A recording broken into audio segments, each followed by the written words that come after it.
तो बच्चों चलिए प्रश्न को पढ़ते हैं। गास प्रमेय लिखिए एवं सिद्ध कीजिए।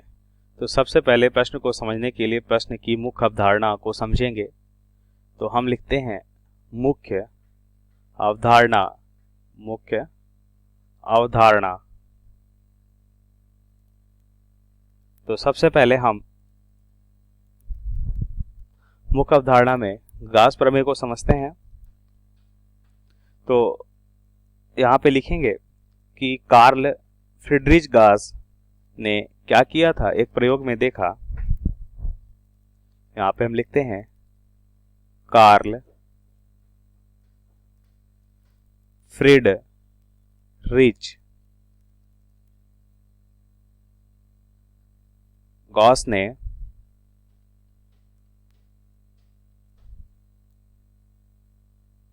किसी एक बंद पृष्ठ से गुजरने वाले फ्लक्स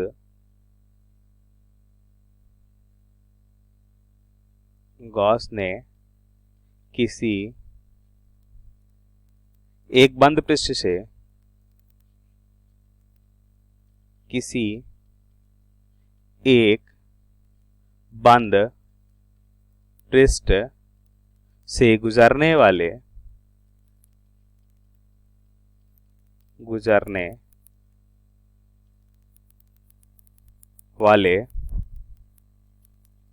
विद्युत फ्लक्स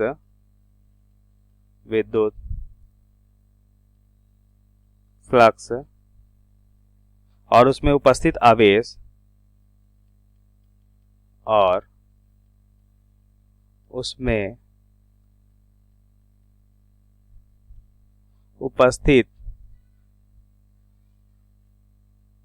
आवेश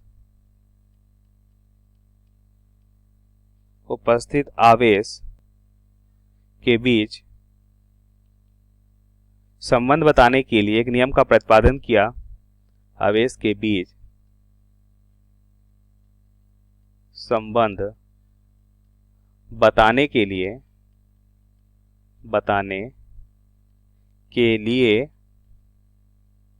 एक नियम का प्रतिपादन किया। एक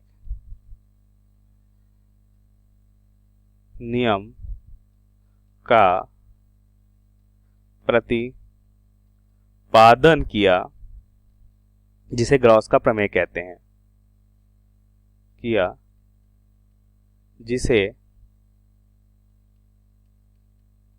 जिसे गॉस का प्रमेय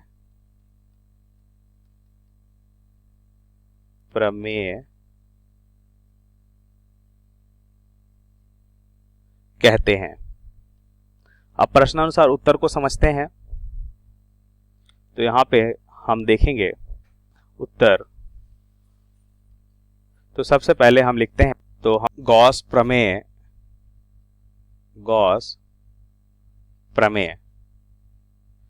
तो हम यहाँ पे देखेंगे कि निर्वात में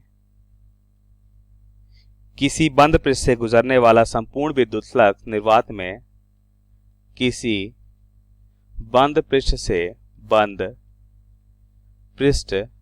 से गुजरने वाला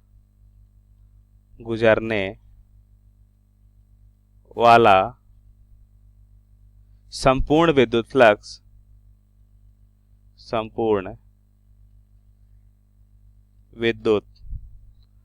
फ्लक्स उस बंद पृष्ठ के अंदर उपस्थित कुल आवेश का क्या होता है, 1/ε गुना होता है विद्युत फ्लक्स उस बंद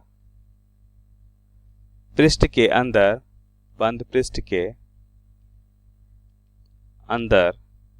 उपस्थित कुल आवेश का क्या होता है, कुल आवेश का 1/ε गुना 1/ε गुना होता है। अब इसे सिद्ध करते हैं। तो हम ऐसा करते हैं, पहले तो हम यहाँ पे लिख लेते हैं कि अगर कोई पृष्ठ है उस बंद पृष्ठ से गुजरने वाला कुल विद्युत फ्लक्स जो होगा पृष्ठ के अंदर उपस्थित कुल आवेश का 1/एप्सिलॉन गुना होता है इन मतलब इनसाइड या अंदर की ओर उपस्थित आवेश का। ठीक है, तो क्यू पृष्ठ के अंदर उपस्थित आवेश होगा यहाँ पे। अब इसे सिद्ध करते हैं, एक बंद पृष्ठ बनाते हैं, एक बंद पृष्ठ है। अब हम क्या करते हैं, अगर इस बंद पृष्ठ में इसके मान लेते हैं केंद्र पे या ओ पे हम एक आवेश मान लेते हैं, क्यू आवेश लेते हैं। अब इसे कितनी दूरी पे, आर दूरी पे हम एक बिंदु पी लेते हैं। अब इस बिंदु पी पे हम विद्युत क्षेत्र बता सकते हैं क्या होगा। इस बिंदु पी पे विद्युत क्षेत्र हो जाएगा 1/4 पाई एप्सिलॉन नॉट क्यू बटा आर स्क्वायर। हम ऐसा करते हैं कि यदि हम इस भाग में एक छोटे से पृष्ठ की कल्पना करें, इस भाग में एक छोटे से पृष्ठ की कल्पना करते हैं और इस पृष्ठ का क्षेत्रफल ds मानते हैं और हम मान लेते हैं विद्युत क्षेत्र की दिशा ये E और पृष्ठ का लंबवत या पृष्ठ के लंब अभिलंबवत मान लेते हैं ds की दिशा ये हो जाएगी, क्योंकि क्षेत्रफल सदिश की दिशा क्या होती है, पृष्ठ के लंबवत होती है। और विद्युत क्षेत्र की दिशा, इनके बीच अगर कोण कितना है, थीटा है, तो हम क्या लिखेंगे, हम यहाँ पे लिख सकते हैं संपूर्ण पृष्ठ से गुजरने वाला कुल फ्लक्स क्या होगा। इस संपूर्ण पृष्ठ से गुजरने वाला कुल फ्लक्स हम लिख लेते हैं, यह हो जाएगा फ्लक्स। अब यहाँ पे छोटे से भाग के कारण हम देखेंगे हमें फ्लक्स क्या मिलेगा, डी फाई मिलेगा। तो डी फाई बराबर हम क्या लिख सकते हैं, देखिए फ्लक्स होता है E इंटू डी एस। इसका मतलब यहाँ पे विद्युत क्षेत्र क्या हो जाएगा 1/4 पाई एप्सिलॉन नॉट और ये हो जाएगा Q बटा आर स्क्वायर इंटू क्या हो जाएगा ds और हो जाएगा। अब देखिए ये सदिश गुणनफल है तो यहाँ पे आएगा ये अदिश गुणनफल है, तो अदिश गुणनफल के कारण क्या हो जाएगा, यदि E और ds के बीच अगर थीटा कोण बनाता है तो यह हो जाता है cos थीटा। अब हम इसे क्या लिख सकते हैं, ध्यान से देखिए, इसे हम इस तरह से लिखें अगर कि Q बटा 4 पाई एप्सिलॉन नॉट, Q बटा 4 पाई एप्सिलॉन नॉट, तो हमें क्या मिलेगा ds cos theta by R square. तो ध्यान से देखिए क्या हमें मालूम चला ds cos theta by R square का क्या होगा। अगर यहाँ पे हम इस पृष्ठ के साथ इस केंद्र के इस पृष्ठ में केंद्र के साथ देखें, अगर यह कितना कोण बनाता है, यहाँ पे डी ओमेगा कोण बनाता है, यह घन कोण होगा क्योंकि एक ऐसा पृष्ठ है 3D पृष्ठ है।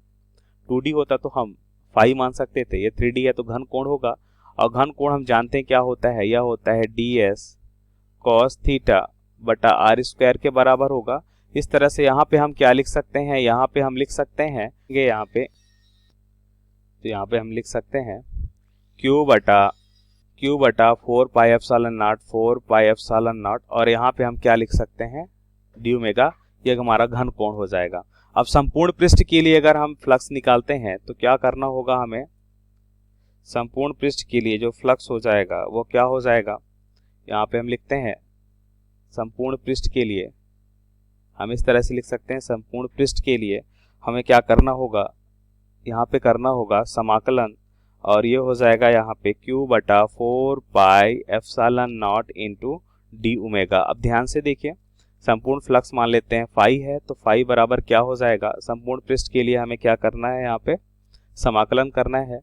तो Q यहाँ पे एक नियतांक रहेगा, 4 पाई एप्सिलॉन नॉट यह भी एक नियतांक है। तो यहाँ पे हम देखते हैं कि अब संपूर्ण पृष्ठ का यहाँ पे डी ओमेगा कुल कितना कोण बना रहा, कोण ये कोण है हमारा घन कोण है, तो घन कोण कितना बनाएगा, यहाँ पे ये पूरा कोण बनाएगा 4 पाई। कितना कोण हो जाएगा, ये 4 पाई हो जाएगा, क्योंकि हम जानते हैं संपूर्ण या पूर्ण पृष्ठ का घन कोण कितना होता है, 4 पाई होता है। तो यहाँ से हम लिख सकते हैं यह मान हो जाएगा 4 पाई के, 4 पाई से 4 पाई कैंसिल हो जाएगा, फाई हमें क्या मिलेगा, फाई हमें मिलेगा